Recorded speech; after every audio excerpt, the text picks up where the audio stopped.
एक शॉट।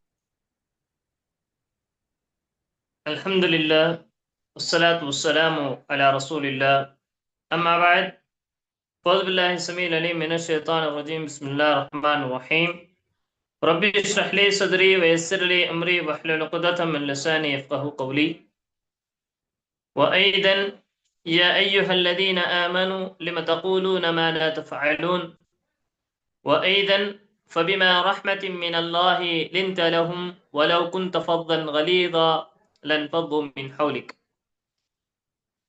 وأيضا الدين النصيحة قلنا لمن لله ولكتابه ولرسوله ولأئمة المسلمين وعامتهم وأيضا قال نبينا صلى الله عليه وسلم بعثت لأتمم مكارم الأخلاق வாழ்த்துகின்ற புகழனைத்தும் வையகம் போற்றும் வல்ல அல்லாஹ்வுக்கே உரித்தாக சாந்தியும் சமாதானமும் எம்பெருமானார் கண்மணி நாயகம் முஹம்மது முஸ்தபா ஸல்லல்லாஹு அலைஹி வஸல்லம் அவர்களின் மீதும் அவர்களை பின்பற்றி வாழ்ந்த உத்தம சத்திய சஹாபாக்கள் சஹாபிய பெண்மணிகள் தபைன்கள் தபைன்கள் என இங்கு கூடியுள்ள நம்மவர்கள் அனைவரின் மீதும் என்றென்று நின்றலோட்டுமாக. கண்ணியமிக்க எல்லாம் அல்லாஹ்வுடைய நடிகார்களே, அல்லாஹ்வுடைய மாபெரும் கிருபையால் மீண்டும் இணையத்தின் வழியாக ஒன்று கூறக்கூடிய பாக்கியத்தை அல்லாஹ் நமக்கு கொடுத்திருக்கின்றான். அல்லாஹ்வுக்கே புகழ் அனைத்தும். இந்த பாக்கியத்தின் மூலமாக நாம் இறைவனுக்கு அதிகமாக நன்றி செலுத்துவதற்கு கடமைப்பட்டு இருக்கின்றோம். ஏனென்றால் இந்த பாக்கியம் ஒரு பிரம்மாண்டமான ஒரு பாக்கியம். இதன் மூலமாக நாம் கற்றுக்கொள்ளக்கூடிய ஒவ்வொரு விஷயத்திற்கும் அல்லாஹ் நமக்கு நன்மையை தருவான் என்பதை நம் உள்ளத்தில் ஆழமாக பதிய வைத்துக் கொள்ள வேண்டும். ஏனென்றால் அல்லாஹ் குர்ஆனிலே சொல்லி காட்டுகின்றான், உபதேசம் செய்யுங்கள், உபதேசம் என்பது முஃமின்களுக்கு பயனளிக்கும். அந்த வகையில நாம போன உரையிலே நற்குணத்தின் தாயகம் நபிகள் நாயகம் என்ற அந்த தலைப்பின் கீழ் நபி ஸல்லல்லாஹு அலைஹி வஸல்லம் அவருடைய பேச்சு எப்படி இருந்தது, நபி ஸல்லல்லாஹு அலைஹி வஸல்லம் அவருடைய செயல்பாடுகள் எப்படி இருந்தன என்பன போன்ற பல விஷயங்களை பார்த்தோம். இன்று நபி ஸல்லல்லாஹு அலைஹி வஸல்லம் அவர்களுடைய செயல்பாடுகள் எல்லாம் அல்ஹம்துலில்லாஹ் சும் அல்ஹம்துலில்லாஹ் நாம் அவ்வப்போது தெரிந்து கொண்டே இருக்கின்றோம். அதன் மூலமாக நம்முடைய செயல்பாடுகளை நாம் எப்படி மாற்றுவது அப்படின்னு சொல்லி பார்த்தோம் அப்படின்னு சொன்னா, நபி ஸல்லல்லாஹு அலைஹி வஸல்லம் அவர்கள் தான் அனுப்பப்பட்டதற்கான நோக்கத்தை பற்றி சொல்லும்போது, புஇஸ்து லி உத்தம்மிம மகாரிமல் அக்லாக், நான் அனுப்பப்பட்டதுடைய நோக்கம் நட்பண்புகளை பூர்த்தி செய்யவே அப்படின்னு சொல்லி நபி ஸல்லல்லாஹு அலைஹி வஸல்லம் அவர்கள் சொல்றாங்க. அப்போ நம்ம இடத்துல கவனிக்க வேண்டிய ஒரு மிக முக்கியமான ஒரு விஷயம், நபி ஸல்லல்லாஹு அலைஹி வஸல்லம் அவர்கள் அனுப்பப்பட்டதற்கான நோக்கமாக இருக்கக்கூடிய ஒரு விஷயம் இந்த அஹ்லாக் நட்பண்புகளை பூர்த்தி செய்வது. இன்னொரு அப்துல்லா இப்னு உமர் ரலியல்லாஹு தஆலா அவர்கள் அறிவிக்கிறாங்க, இன்ன மின் அஹப்பிக்கும் இலைய வ அக்ரபிக்கும் மின்னி மஜ்லிஸன் யௌமல் கியாமா அஹாசினிக்கும் அஹ்லாகா, உங்களிடத்திலே நாளை மறுமையிலே நிச்சயமாக எனக்கு நேசமானவராகவும் நெருக்கமானவராகவும் நாளை மறுமையில் இருக்கக்கூடிய நபர் யார்? அஹ்சனக்கும் அஹ்லாகா, உங்களிலே யார் நட்பண்புகள் மிக்கவராக இருக்கிறார்களோ அவர்கள்தான். அப்போ நாம் நபி ஸல்லல்லாஹு அலைஹி வஸல்லம் அவர்களிடமிருந்து நல்ல நட்பண்புகளை கற்றுக்கொண்டு நம்முடைய வாழ்க்கையில் அதை பிரதிபலிக்க செய்யக்கூடியவர்களாக மாற வேண்டும். நபி ஸல்லல்லாஹு அலைஹி வஸல்லம் அவர்களும் நமக்கு அதை தான் போதித்தார்கள், அதை போதிக்கத்தான் வந்தேன் என்று நமக்கு சொல்லிக் கொடுத்து விட்டு சென்றிருக்கிறார்கள். அப்போ அந்த நபி ஸல்லல்லாஹு அலைஹி வஸல்லம் அவருடைய அஹ்லாக்குகளை நாம் அப்படியே பார்த்தோம் என்று சொன்னால் நமக்கு மிக அழகான உபதேசமாக இருக்கிறது. ஒரு முறை நபி ஸல்லல்லாஹு அலைஹி வஸல்லம் அவர்கள் சொல்றாங்க, அத்தீனுன் நஸீஹா, மார்க்கம் என்பது நலம் நாடுவதுதான். அப்போ உடனே சஹாபாக்கள் எல்லாம் கேட்கிறாங்க, லிமன் யா ரசூலல்லாஹ், யாருக்காக? லில்லாஹி, அல்லாஹ்வுக்கு நலம் நாடுவது, வலி கிதாபிஹி, வேதங்களுக்கு நலம் நாடுவது, வலி ரசூலிஹி, தூதர்களுக்கு நலம் நாடுவது, வலி அஇம்மத்தில் முஸ்லிமீன், முஸ்லிம்களுடைய தலைவர்களுக்கு நலம் நாடுவது, வஆமாத்திஹிம், பொதுமக்களுக்கு நலம் நாடுவது அப்படின்னு சொல்லக்கூடிய ஹதீஸ் முஸ்லிம்ல பதிவு செய்யப்படுகிறது. அப்போ இந்த விஷயங்களை எல்லாம் நாம் அப்படியே நம்முடைய வாழ்க்கையில் நலம் நாடுதல் என்று சொல்லக்கூடிய விஷயங்கள்ல இது எல்லாம் பேண கடமைப்பட்டு இருக்கின்றோம். அதே போல நபி ஸல்லல்லாஹு அலைஹி வஸல்லம் அவர்கள் சொல்றாங்க, மா ஜர்ரப்னா அலைக இல்லா சித்கா, உங்களுடைய நாவு எந்நேரமும் நன்மையே பேசட்டும். உங்களுடைய நாவு எந்நேரமும் உண்மையே பேசிக்கொண்டு இருக்கட்டும். அப்ப உண்மையே பேசட்டும் என்று நபி ஸல்லல்லாஹு அலைஹி வஸல்லம் அவர்கள் நமக்கு ஒரு நட்பண்பை கற்றுக் கொடுத்திருக்கிறார்கள் என்றால் நாம் எப்படிப்பட்ட நட்பண்புகளை போதிக்கக்கூடியவர்களாக இருக்கின்றோம். நம்முடைய செயல்பாடுகள் நமக்கெல்லாம் தெரியாம இல்ல, நமக்கெல்லாம் அல்ஹம்துலில்லாஹ் சும் அல்ஹம்துலில்லாஹ் நாம் அறிந்து வைத்திருக்கின்றோம். பொய் பேசக்கூடாது, பொய் பேசுவது என்பது ஒரு பெரும்பாவம். அப்படி பேசினால் அல்லாஹ் பெரும்பாவத்திற்குரிய ஒரு பாவியாக அந்த அடியான் மாறுவான் என்றெல்லாம் நமக்கு புதிதாக கேட்கக்கூடிய ஒரு விஷயமாக இல்லை. இருந்தாலும் கூட நம்முடைய நாவுகள் எப்படி பழக்கப்பட்டு இருக்கிறது என்று சொன்னால் நபி ஸல்லல்லாஹு அலைஹி வஸல்லம் அவர்கள் பொய்யை வெறுத்திருக்கிறார்கள். நாம் பொய்யையே பேசக்கூடாது, பொய் என்பது ஒரு வெறுப்புக்குரிய செயல், அது அல்லாஹ்வுடைய கோபத்தை பெற்று தரும் என்று நம்முடைய நாவுகள் பழக்கப்பட்டு இருக்கிறதா, அல்லது நம்முடைய நாவுகள் பொய் தானே, அது ஒரு பெரிய பாவம் அல்ல, இல்ல ஒரு சாதாரண ஒரு பாவம் தான் அப்படின்னு பார்க்கக்கூடிய அளவுக்கு நம்முடைய நாவு பழக்கப்பட்டு இருக்கா? நமக்கெல்லாம் தெரிஞ்ச ஒரு ஹதீஸ், அலைக்கும் பிஸ்ஸித்க் فإن الصدق يهدي إلى البر وما يزال الرجل يصدق ويتحرى الصدق حتى يكتب عند الله صديقا.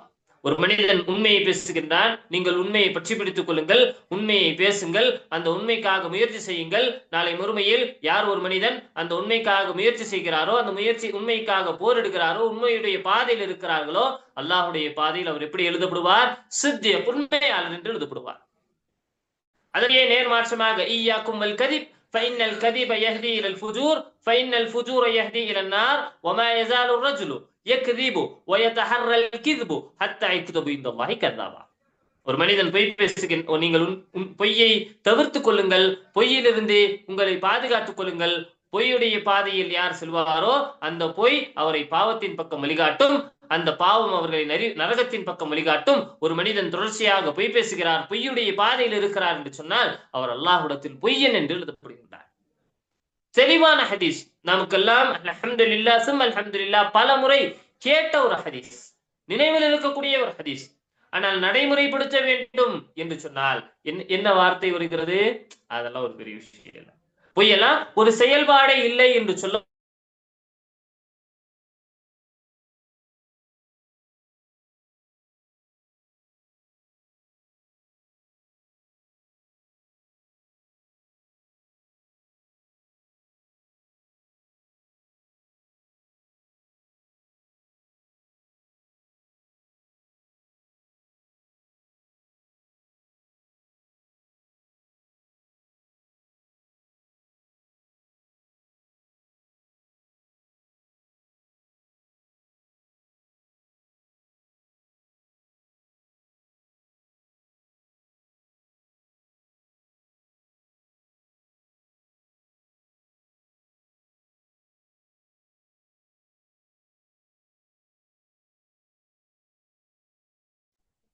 இந்த விஷயங்கள் மாறிவிடுகிறது.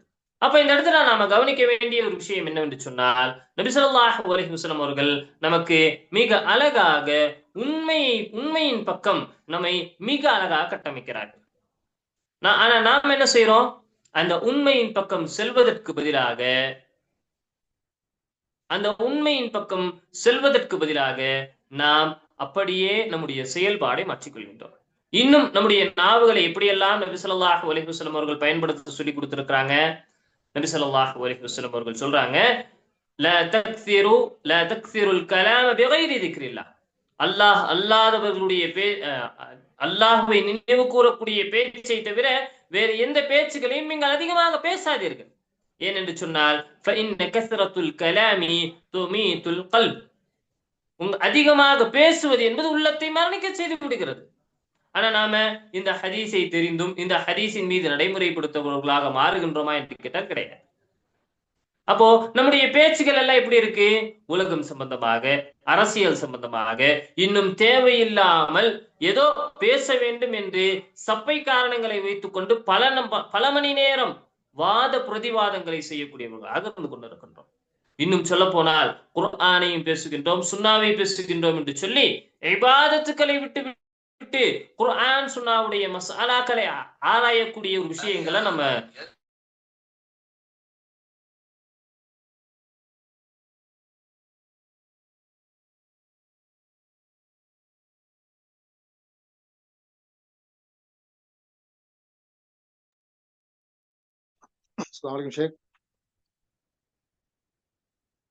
செயல்பாடுகளை மாற்றக்கூடியவர்களாக நாம் நம்முடைய விஷயங்களை அமைத்துக் கொள்ள வேண்டும். அப்போ இந்த இடத்துல நாம கவனிக்க வேண்டிய ஒரு மிக முக்கியமான விஷயம், நாளைக்கு மறுமையில நற்பண்புகள் தான் நம்முடைய எடைத்தட்டை கனக்கக்கூடியதாக மாற்றுகிறது. நமக்கெல்லாம் தெரியும், யார் ஒருவர் அணு அளவு நன்மை செய்தாரோ நாளை மறுமையில் அதை அவர் பெற்றுக்கொள்வார். அணு அளவு தீமை செய்தாலோ நாளை மறுமையில் மிஸ்கால தர்ரத்தின் கைரன் யரா வமன் யஅமல் மிஸ்கால தர்ரத்தின் ஷர்ரன் யரா. அப்ப இந்த இடத்துல நமக்கு அந்த நன்மைகள் தேவை என்று சொன்னால், அந்த நன்மைகள் எப்படி வரும்? இந்த நற்பண்புகளின் மூலமாக தான் வரும். ஏனென்றால் நாளைக்கு மறுமையில எடைத்தட்டில் கணக்கக்கூடிய அமல்களில் ஒரு அமல் என்ன? அஹ்லாக், நற்பண்புகள். அப்ப நபி ஸல்லல்லாஹு அலைஹி வஸல்லம் அவருடைய இந்த நற்பண்புகளை நம்முடைய செயல்பாடுகளாக நாம் அப்படியே மாற்ற வேண்டும். என்னிடத்தில் நான் இந்த ஹதீஸை கேட்டதற்கு பிறகு அல்ஹம்துலில்லாஹ் சும்ம அல்ஹம்துலில்லாஹ், இந்த ஹதீஸ் என்னுடைய வாழ்க்கையில் இல்லாமல் இல்லை. என்னுடைய ஹதீஸ் உடனடியாக இந்த ஹதீஸ் என்னுடைய வாழ்க்கையில வந்துருச்சு. இப்படியாக நம்முடைய செயல்பாடுகளை நாம் மாற்றுகின்ற காலமெல்லாம் நாம் நேர்வழியில் இருந்துகிட்டே இருப்போம். நம்முடைய செயல்பாடுகளை மாற்றாமல் நாம் அப்படியே சப்பை கட்டுகள் கட்டிக்கொண்டு இருந்தோம் என்று சொன்னால், எந்த ஒரு உரையும் எந்த ஒரு செயல்பாடும் நம்முடைய வாழ்க்கையில் எந்த ஒரு மாற்றத்தையும் எந்த ஒரு தாக்கத்தையும் ஏற்படுத்தாது. அப்ப இந்த விஷயங்களை எல்லாம் நாம் முதலாவதாக கவனத்தில் வைக்க வேண்டும். இப்போ இந்த இடத்தில் நாம் தெரிந்து கொள்ள வேண்டிய அடுத்து மிக முக்கியமான நபி ஸல்லல்லாஹு அலைஹி வஸல்லம் அவருடைய ஒரு பண்பு என்ன? நபி ஸல்லல்லாஹு அலைஹி வஸல்லம் அவரிடத்துல இருந்த ஒரு மிக முக்கியமான ஒரு பண்பு சப்ர். வஸ்தஈனு பிஸ்ஸப்ரி வஸ்ஸலா. அல்லாஹ் குர்ஆனில சொல்லும் பொழுது, தொழுகையை கொண்டும் பொறுமையை கொண்டும் நீங்கள் அல்லாஹ்விடத்தில் உதவி தேடுங்கள். அப்ப தொழுகையை கொண்டும் பொறுமையை கொண்டும் அல்லாஹ்விடத்தில் உதவி தேடுங்கள் என்று சொன்னால், நாம் எந்த இடத்தில் பொறுமையாக இருக்க வேண்டும் என்று நபி ஸல்லல்லாஹு அலைஹி வஸல்லம் நமக்கு கற்றுக் கொடுத்தார்கள். எப்படிப்பட்ட பொறுமையை கையாள வேண்டும் என்று நபி ஸல்லல்லாஹு அலைஹி வஸல்லம் அவர்கள் கற்றுக் கொடுத்தார்கள். அஸ்ஸப்ரு இந்த ஸத்மத்தில் ஊலா, சோதனை ஆரம்பிக்கக்கூடிய நேரத்தில் பொறுமையாக இருப்பது, சோதனை முடியக்கூடிய நேரத்தில் பொறுமையாக இருப்பது, ஒரு பாவத்தை ஒரு மனிதன் விடுகின்றான் என்று சொன்னால் அந்த நேரத்தில் பொறுமையாக இருப்பது. இப்படியாக பொறுமைகளை நாம் எப்படி கையாண்டு கொண்டிருக்கின்றோம்? நாம் எப்படி தெரியுமா சொல்லுவோம்? இவ்வளவு நாள் பொறுமையா இருந்துட்டாங்க, இதுக்கு மேலாம் என்னால பொறுமையா இருக்க முடியாது சொல்கின்றோமா? அப்போ அந்த இடத்துலதான் நீங்கள் உங்களுடைய பொறுமையுடைய வெளிப்பாடை கொண்டு வர வேண்டும். ஆனா நாம் என்ன செய்யறோம்? நமக்கு என்று ஒரு பொறுமையுடைய ஒரு எல்லையை உருவாக்கி கொண்டு அந்த எல்லையோடு அப்படியே நின்று விடுகின்றோம். அப்படி அது ஒரு பொறுமைக்கான ஒரு அடையாளமே கிடையாது. அப்ப பொறுமைக்கான அடையாளம் என்ன? பொறுமைக்கான அடையாளம் ஒரு மனிதன் அந்த சோதனையில் வெற்றி காண்கின்றானா? ஒரு மனிதன் ஒரு பொறுமையை கையாள்கின்றான் என்று சொன்னால் இரண்டு விஷயம் அதில் நடக்கும். ஒன்று, அல்லாஹ் அந்த சோதனையை அவருக்கு அப்புறப்படுத்தி விடுவான், அந்த சோதனையிலிருந்து அவரை காப்பாற்றி விடுவான். இல்லை என்று சொன்னால் அந்த சோதனை அவருக்கு எளிதாகிவிடும். அந்த சோதனை அவருக்கு இருக்காது. இல்லைன்னா அந்த சோதனையை எப்படி அவர் கையாள வேண்டும் என்ற முறையை அவர் கற்றுக்கொள்வார். இந்த இரண்டுல ஏதாவது ஒண்ணு நடக்கும். நாம என்ன செய்யறோம்? அல்லாஹ்வின் மீது இருக்கக்கூடிய நம்பிக்கையில் அல்லாஹ் எதை திரும்ப திரும்ப தன்னுடைய அடியார்களுக்கு அல்லாஹ் சொல்கின்றானோ அந்த விஷயத்தில் தான் நாம் கோட்டை விடுகின்றோம். என்ன சொல்கின்றான்? யா இபாதி லா தக்னது மிர் ரஹ்மத்தில்லாஹ், அல்லாஹ்வுடைய அருளில் ஒருபோதும் நிராசை அடையாதீர்கள், ஒருபோதும் நிராசை அடையாதீர்கள். அப்ப அல்லாஹ் ஒருபோதும் அந்த விஷயத்தை நமக்கு திரும்ப திரும்ப சொல்லக்கூடிய நேரத்தில் நிராசை அடையாதீர்கள் என்று சொல்கின்றான். ஆனால் அடியார்களாக இருக்கக்கூடிய நாம் அல்லாஹுடைய அருளிலும் இன்னும் பல விஷயங்களிலும் பொறுமையை இழந்து நிராசையை கையில் எடுத்துகின்றோம். இவ்வளவு நாள் பொறுமையா இருந்து என்ன பிரயோஜனம்? அந்த ஒரு வார்த்தை நம்முடைய இவ்வளவு நாள் நாம் கஷ்டப்பட்டு பொறுமையாக இருந்த எல்லா விஷயத்தையும் அடியோடு அப்படியே தகர்த்து விடுகிறது. அப்ப இதை போன்ற ஒரு சில விஷயங்கள் தான் நம்முடைய நற்பண்புகளை மிக மோசமாக பாதிக்கிறது. அப்போ நம்முடைய இந்த நற்பண்புகளும் நல்ல குணநலங்களும் நம்மிடத்தில் இருக்கும் காலமெல்லாம் அல்ஹம்துலில்லாஹ் சும்ம அல்ஹம்துலில்லாஹ் நாம் நேரான பாதையை நோக்கி நகர்ந்து கொண்டே இருக்கலாம். இந்த நற்பண்புகளும் இந்த நல்ல குணநலங்களும் நம்மிடத்தில் இல்லாமல் போய்விட்டது என்று சொன்னால் நம்முடைய இபாதத்துக்கள், நம்முடைய செயல்பாடுகள் இது எல்லாம் பாதிக்கக்கூடிய வகையில வந்து நிற்கும். அப்போ இது எல்லாவற்றையும் நாம் எப்படி பார்க்க வேண்டும்? நம்முடைய செயல்பாடுகள், நம்முடைய நம்முடைய இபாதத்துக்கள், இது எல்லாத்தோடவும் இந்த நற்பண்புகளை நாம் சேர்த்துக்கொள்ள கடமைப்பட்டிருக்கின்றோம். நபி ஸல்லல்லாஹு அலைஹி வஸல்லம் அவருடைய இபாதத்துக்கள், அவர்களுடைய நற்பண்புகளை பற்றி நாம் பார்த்தோம் என்று சொன்னால், இன்னல்லாஹ ஜஅலனி அப்தன் கரீமா வலம் யஜஅலனி ஜப்பாரன் அனீதா. நிச்சயமாக அல்லாஹ் ஒரு அழகான நபி ஸல்லல்லாஹு அலைஹி வஸல்லம் அவர்கள் ஒரு இலகுவான ஒரு பண்பை கொண்டவராக இருந்தார்கள். அவர் யாரையும் கடினப்படுத்தியோ கஷ்டப்படுத்தியோ படுத்தக்கூடியவர்களாகவோ அவர் இல்லை. அதே போன்று நபி ஸல்லல்லாஹு அலைஹி வஸல்லம் அவர்கள் ஹஜ்ஜத்துல் விதாவிலே என்ன சொன்னார்கள்? ஹவ்வின் அலைக ஃபஇன்னி லஸ்து பிமலிகின் இன்னமா அன இம்ரா அனப்ரு அம்ரஅத்தின் தஅகுலு கதீத். கொஞ்சம் நிதானமாக இருங்கள். இங்கே யாரும் நான் ஒரு பெரிய அரசனுடைய மகன் எல்லாம் கிடையாது. நான் ஒரு சாதாரணமாக கரியை சாப்பிடக்கூடிய, ஆட்டுடைய இறைச்சியை சாப்பிடக்கூடிய ஒரு பெண்ணுடைய ஒரு மகனாக நான் இருந்து கொண்டிருக்கின்றேன் அப்படின்னு சொல்லி தன்னுடைய எளிமையை நபி ஸல்லல்லாஹு அலைஹி வஸல்லம் அவர்கள் வெளிப்படுத்துறாங்க. இது எல்லாம் நமக்கு ஒரு சாதாரண ஒரு விஷயம் தான் நபி ஸல்லல்லாஹு அலைஹி வஸல்லம் அவர்கள் நமக்கு சொல்லி கொடுத்தாங்க. ஆனா இந்த சாதாரண விஷயங்களை எல்லாம் நாம் நம்முடைய வாழ்க்கையில செய்யறதுக்கு யோசிக்கின்றோம். என்ன யோசிக்கின்றோம்? நபி ஸல்லல்லாஹு அலைஹி வஸல்லம் அவர்கள் எளிமையை விரும்பி இருக்கிறார்கள். எளிமையோடு தன்னுடைய செயல்பாடுகளை அமைத்துக் கொள்வதற்கும் சொல்லி இருக்கின்றார்கள். ஆனா நம்ம அந்த எளிமையை விரும்பக்கூடியவர்களாகவும் எளிமையை கையில் எடுக்கக்கூடியவர்களாகவும் இருக்கின்றோமா என்று கேட்டால் கிடையாது. ஏன் நாம் எளிமையை விரும்புவதில்லை, எளிமையோடு இருப்பதற்கு பிடிப்பதில்லை அப்படின்னு சொன்னா, எளிமையாக இருந்தால் நம்முடைய அந்த செயல்பாடுகள் என்ன ஆகும் அப்படிங்கிற மாதிரி ஒரு சிந்தனைக்கு நம்ம தள்ளப்படுகின்றோம். இன்னும் சொல்ல போனா நபி ஸல்லல்லாஹு அலைஹி வஸல்லம் அவர்கள் இவ்வாறாக சொல்கிறார்கள், உந்துரு இலா அஸ்ஃபல மின்கும் வலா தன்துரு இலா மன் ஃபௌகக்கும் வஹுவ அஜ்தரு வலா தஸ்தரு நிஅமத்தல்லாஹி அலைக்கும்.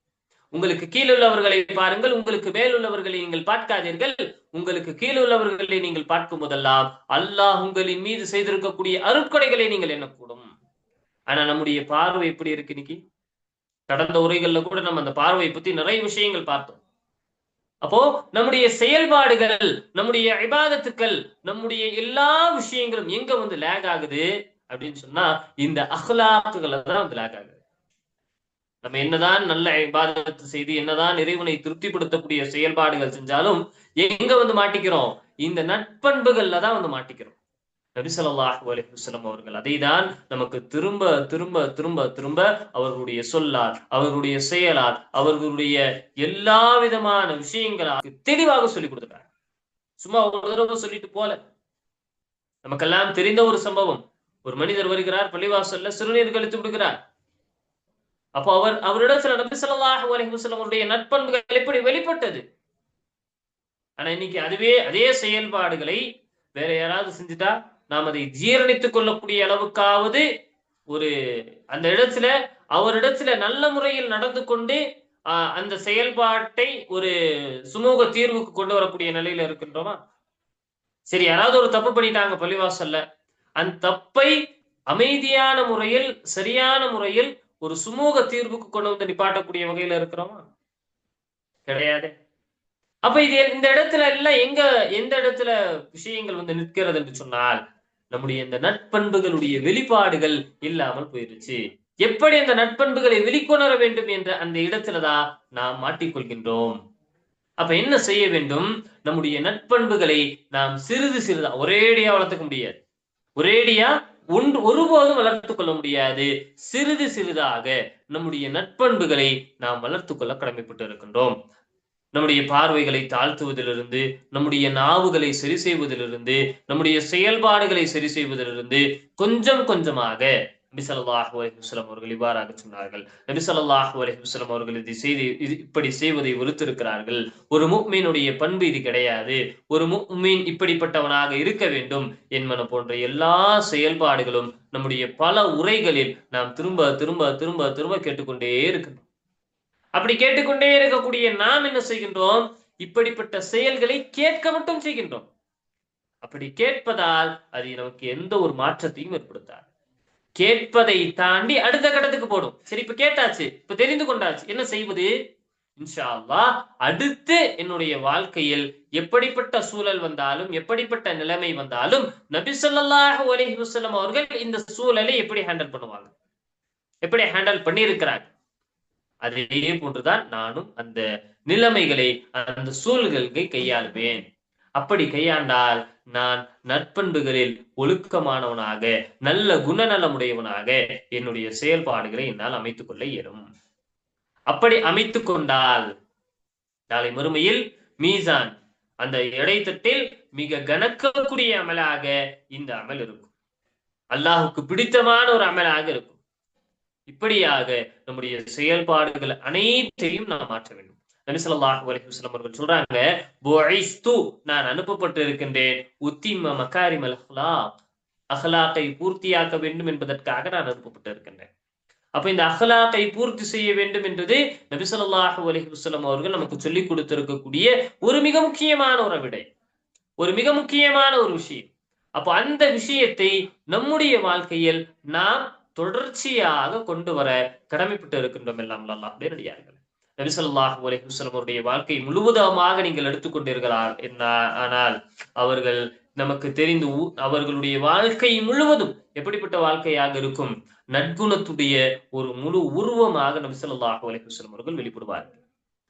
நாமெல்லாம் ஒரு நமக்கெல்லாம் பேசணும் அப்படின்னு சொன்னா அல்லது நம்முடைய செயல்பாடுகள் எப்படியாவது இருக்கணும் அப்படின்னு சொன்னா நாம் அதுக்காக பலருடைய பலரை பார்த்து இந்த இந்த இன்டர்வியூ இப்படி அட்டென்ட் பண்ணலாம், அந்த எக்ஸாமா அப்படி அட்டென்ட் பண்ணலாம், ஒரு பெரிய ஆபீசர் வராரா அவர்கிட்ட எப்படி பேசணும், இப்படியாக ஒவ்வொரு விஷயத்திற்கும் நாம் என்ன செய்வோம், பிராக்டிஸ் பண்ணுவோம். ஆனா நபி ஸல்லல்லாஹு அலைஹி வஸல்லம் அவர்களுடைய செயல்பாடுகள் எப்படி இருந்ததுன்னு ஒரு அடியான் தெரிந்து கொண்டால், அதை பார்த்து கற்றுக்கொண்டால், எப்படிப்பட்ட பெரிய ஆபீசர்ஸ் வந்தாலும் சரி, எவ்வளவு பெரிய இன்டர்வியூ இருந்தாலும் சரி, எல்லாம் ஈஸியா செய்யலாம். ஏனென்று சொன்னால் நபி ஸல்லல்லாஹு அலைஹி வஸல்லம் அவர்கள் எப்படி மக்களை பார்ப்பார்கள் தெரியுமா, அவர்கள் எப்படி மக்களை அணுகுவார்கள் தெரியுமா, யார் வந்தாலும் சரி நபி ஸல்லல்லாஹு அலைஹி வஸல்லம் அவர்களை பற்றி சஹாபாக்கள் சொல்றாங்க, நபி ஸல்லல்லாஹு அலைஹி வஸல்லம் அவர்களை போன்று அதிகமாக புன்முறுவல் போக்கக்கூடிய முகத்தை நாங்கள் கண்டதே கிடையாது. அந்த அளவுக்கு எப்பொழுதுமே ஒரு சிரித்த முகத்தோடு மலர்ந்த முகத்தோடு நபி ஸல்லல்லாஹு அலைஹி வஸல்லம் அவர்கள் இருப்பார். பின்னால இருந்து யாராவது கூப்பிடுவாங்க, நாம என்ன செய்வோம், ரோட்ல போயிட்டு இருக்கோம், பின்னால இருந்து யாராவது கூப்பிட்டா என்ன பண்ணுவோம், தலையை மட்டும் திரும்பி பார்ப்போம். நபி ஸல்லல்லாஹு அலைஹி வஸல்லம் அப்படி கிடையாது.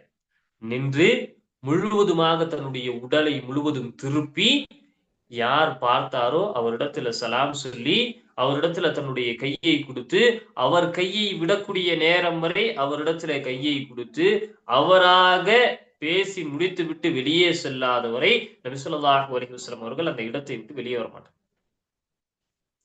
பாருங்க, இன்னைக்கு நாம நம்முடைய செயல்பாடுகள், நம்முடைய பேசக்கூடிய ஒரு கம்யூனிகேஷன், இப்படியாக நம்முடைய எல்லா விஷயங்களையும் வைத்து நபி ஸல்லல்லாஹு அலைஹி வஸல்லம் அவருடைய வாழ்க்கையோடு தொடர்பு படுத்தி பாருங்க. சீராவை கற்றுக்கொள்ளக்கூடிய ஒரு முக்கியமான அம்சங்கள்ல ஒன்று அல் அமாலு தூஸனு பிஹில் அல் அமல். அவர்களுடைய நபி ஸல்லல்லாஹு அலைஹி வஸல்லம் அவருடைய அமலோடு நம்முடைய அமல்களை ஒப்பிட்டு பார்க்க வேண்டும். அதுதான் சீராவை கற்றுக்கொள்ளக்கூடிய மிக முக்கியமான அம்சங்கள்ல ஒன்று. ஆனால் இன்று நாம் அல்ஹம்துலில்லாஹ் அதிகமாக சீராக்களை கற்றுக்கொள்கின்றோம், நபி ஸல்லல்லாஹு அலைஹி வஸல்லம் அவருடைய வாழ்க்கையில் நடந்த சம்பவங்களை தெரிந்து கொள்கின்றோம். இது எல்லாம் தெரிந்து கொள்கின்றோமே தவிர அதை தாண்டி அவர்களுடைய வாழ்க்கையில் நபி ஸல்லல்லாஹு அலைஹி வஸல்லம் அவர்கள் இவ்வளவு பிரம்மாண்டமான ஒரு மாமனிதராக இருந்துவிட்டு சென்றிருக்கிறார். ஆனால் நம்முடைய வாழ்க்கையில் அந்த அமல்கள்ல இருந்து ஒரு சின்ன ஒரு பாயிண்ட் வருதா அப்படின்னு கேட்டா வரல. ஏன் வருவதில்லை? ஏனென்றால் நாம் கேட்டுவிட்டு கடந்து விட்டு செல்கின்றோம். கேட்டுவிட்டு கடந்து விட்டு செல்வதன் மூலமாக எந்த ஒரு பிரயோஜனமும் கிடையாது. கேட்பதை நம்முடைய செயல்பாடுகளாக மாற்றுவதன் மூலமாக தான் ஒரு பிரம்மாண்டமான ஒரு மாற்றம் உருவாகும் அப்படிங்கிறத நம்ம கவனத்துல வைத்து நற்பண்புகளுடைய தாயகமாக, நற்பண்புகளுடைய ஒரு உருவமாக நபி ஸல்லல்லாஹு அலைஹி வஸல்லம் அவர்கள் இருந்திருக்கிறார்கள். அவர்களை பின்பற்றக்கூடிய ஒரு உம்மத்தாக நாம் இருந்து கொண்டிருக்கின்றோம். நம்மிடத்திலே அஹ்லாக் இல்லை என்று சொன்னால், நற்பண்புகள் இல்லை என்று சொன்னால், அது ஒரு மிகப்பெரிய ஒரு இழப்பாக இருக்கும் என்பதை நாம் ஒருபோதும் மறந்துவிடக் கூடாது. அந்த இழப்பை என்றைக்குமே ஈடு செய்ய முடியாது. இன்னைக்கு சமுதாயத்துல முஸ்லிம்கள் என்று சொன்னால் அவர்கள் உண்மை பேசக்கூடியவர்களாக இல்லை. முஸ்லிம்கள் என்று சொன்னால் வாக்குகளை மீறக்கூடியவர்களாகவும், முஸ்லிம்கள் என்று சொன்னால் பல இடங்கள்ல முஸ்லிம்களுக்கு வீடு தர மாட்டேங்கிறாங்க. ஏன்னா அவங்க முஸ்லிம்கள் வீடு சுத்தமா வச்சுக்க மாட்டாங்க. இப்படியாக எது எல்லாம் இஸ்லாம் நமக்கு அழுத்தமாக திருத்தமாக கற்றுக் கொடுத்திருக்கிறதோ, வாக்கு மீறுவது முனாஃபிக்குடைய பண்பு, பொய் பேசுவது முனாஃபிக்குடைய பண்பு, சுத்த ஈமானுடைய பாதி, இப்படியாக எது எதையெல்லாம் இஸ்லாம் நமக்கு வலியுறுத்தி சொல்லி தருகிறதோ, நபி ஸல்லல்லாஹு அலைஹி வஸல்லம் அவர்கள் வலியுறுத்தி கற்றுக் கொடுத்தார்களோ, அப்படி வலியுறுத்தி கற்றுத்தந்த அந்த சுன்னாக்கள் எல்லாம் இன்று அது எல்லாம் சுன்னாக்கள், அதெல்லாம் பார்த்து கொள்ளலாம், அது எல்லாம் கடமையாக்கப்பட்டது கிடையாது என்று தட்டி கழித்து விட்டு சென்று கொண்டிருப்பதால் சமுதாயத்துடைய நிலை, சமுதாயத்துடைய குவாலிட்டி அப்படியே குறைஞ்சுக்கிட்டு. அல்லாஹ் குர்ஆன்ல சொல்லும்போது வஅன்துமுல் அஅலூன், நீங்கள் தான் உயர்ந்தவர்கள். ஆனா இன்னைக்கு அந்த உயர்ந்தவர்கள் அப்படிங்கிற அந்த பண்புக்கு தகுதியற்றவர்களாக நாம் இருக்கின்றோமா இல்லையா? ஏன் தகுதியற்றவர்களாக மாறினோம்? ஏனென்றால் குர்ஆனையும் சுன்னாவையும் சுமக்கக்கூடிய நபி ஸல்லல்லாஹு அலைஹி வஸல்லம் அவர்களுடைய நற்பண்புகளை நம்முடைய வாழ்க்கையாக மாற்ற வேண்டிய நம்முடைய லைஃப் ஸ்டைல் யார் மாதிரி இருக்கணும்? நபி ஸல்லல்லாஹு அலைஹி வஸல்லம் அவர்கள் மாதிரி இருக்கணும். ஆனா நம்முடைய லைஃப் ஸ்டைல் யார் மாதிரி இருக்க ஆசைப்படுகின்றோம்? அந்த மஅமன் அஹ்பப்த என்று நபி ஸல்லல்லாஹு அலைஹி வஸல்லம் அவர்கள் சொன்னார்கள். நாளை நீ மறுமையில் யாரை நேசிக்கின்றாயோ அவரோடு இருப்பாய். ஆனா இன்னைக்கு நாம நேசிக்கிறது என்னவோ அல்லாஹ்வுடைய தூதரை. ஆனால் செயல்பாடுகள் யாரை கொண்டிருக்கிறது? சினிமா கூத்தாடிகளையும், அரசியல் தலைவர்களையும், இன்னும் விளையாட்டு வீரர்களையும், இப்படிப்பட்ட யாரெல்லாம் பிரபல்யமாக இருக்கிறார்களோ அவர்களுடைய லைஃப் ஸ்டைலை தான் விரும்பக்கூடியவர்களாக இருக்கின்றோம். அவர் எப்படி ட்ரெஸ் போடுறாரு, அவர் எப்படி தாடி வச்சிருக்காரு, அவர் எப்படி என்ன சாப்பிடுறாரு, அவர் எங்க போறாரு வராரு, இதைதான் லைஃப் ஸ்டைலாக எடுத்துக்கொண்டோம். அப்ப இந்த லைஃப் ஸ்டைல் அப்படிங்கிறது யாருடைய லைஃப் ஸ்டைலை பின்பற்ற வேண்டும்? நபி ஸல்லல்லாஹு அலைஹி வஸல்லம் அவருடைய லைஃப் ஸ்டைல். அதுதான் மறுமை நாள் வரை ஆக சிறந்த லைஃப் ஸ்டைல். அதை விட சிறந்த லைஃப் ஸ்டைல் யாராலும் சொல்ல முடியாது, யாராலும் சொல்ல முடியாது. அது நமக்கு நல்லா தெரியும். ஆனாலும் நாம் எதற்கு முக்கியத்துவம் கொடுக்கின்றோம்? நபி ஸல்லல்லாஹு அலைஹி வஸல்லம் அவருடைய லைஃப் ஸ்டைலை விட்டு பிறருடைய லைஃப் ஸ்டைலை, நமக்கு நல்லா தெரியும் நபி ஸல்லல்லாஹு அலைஹி வஸல்லம் அவர்கள் நற்குணத்தின் தாயகம். ஆனா நாம் அவருடைய லைஃப் ஸ்டைலை நமக்கு பிடிப்பதில்லை, அவருடைய லைஃப் ஸ்டைலை நம்முடைய வாழ்க்கையில் கொண்டு வருவதற்கு நாம் விரும்புவதில்லை. அவர் சொன்னதை போன்று நம்முடைய குழந்தைகளை அலங்காரப்படுத்துவதில்லை. அவர் சொன்னதை போன்று அந்த பண்புகளோடு நம்முடைய குழந்தைகளை நாம் பட்டை தீட்டியவர்களாக மாற்றுவதில்லை. மாறாக நாம் எப்படி நம்முடைய குழந்தைகளை வளர்க்கின்றோம் என்று சொன்னால், இந்த லைஃப் ஸ்டைல், இந்த கல்ச்சர் நமக்கு எதை சொல்லிக் கொடுக்கிறதோ, இந்த மாடர்ன் உலகம் நம்ம எதை கற்பிக்கிறதோ அதுதான் ஆகச் சிறந்தது, அதுதான் சரி என்பதை போன்றதாக நம்முடைய செயல்பாடுகள் இருக்கும் காலமெல்லாம் அல்லாஹ் பாதுகாக்க வேண்டும். நாம் தவறான பாதையை நோக்கி சென்று கொண்டிருக்கிறோம். அப்ப இந்த இடத்துல நாம் கவனிக்க வேண்டிய ரொம்ப ரொம்ப முக்கியமான விஷயம், நபி ஸல்லல்லாஹு அலைஹி வஸல்லம் அவருடைய வாழ்க்கையிலிருந்து இன்னும் நமக்கு பல பல விஷயங்கள் இருந்து கொண்டே இருக்கிறது, பல பல நன்மைகள் இருந்து கொண்டு இருக்கிறது. அந்த நன்மைகளையும் அந்த நற்பண்புகளையும் நம்முடைய வாழ்க்கையில் அப்படியே கொண்டு வர வேண்டும். நம்முடைய வாழ்க்கையில் கொண்டு வருவதன் மூலமாக நபி ஸல்லல்லாஹு அலைஹி வஸல்லம் சுன்னாக்களை நாம் உயிர்ப்பிக்கக்கூடியவர்களாக மாறுவோம். அதனுடைய நன்மை இந்த துன்யாவிலும் நாளை மறுமையிலும் இருக்கிறது என்பதை ஒரு முஃமின் ஒருபோது மறக்கக்கூடாது என்பதை உள்ளத்திலே ஆழமாக பதிய வைத்தவர்களாக இந்த உரையை இதோடு நிறைவு செய்கின்றேன். வாஹிரு தஅவானா அல்ஹம்துலில்லாஹி ரப்பில் ஆலமீன்.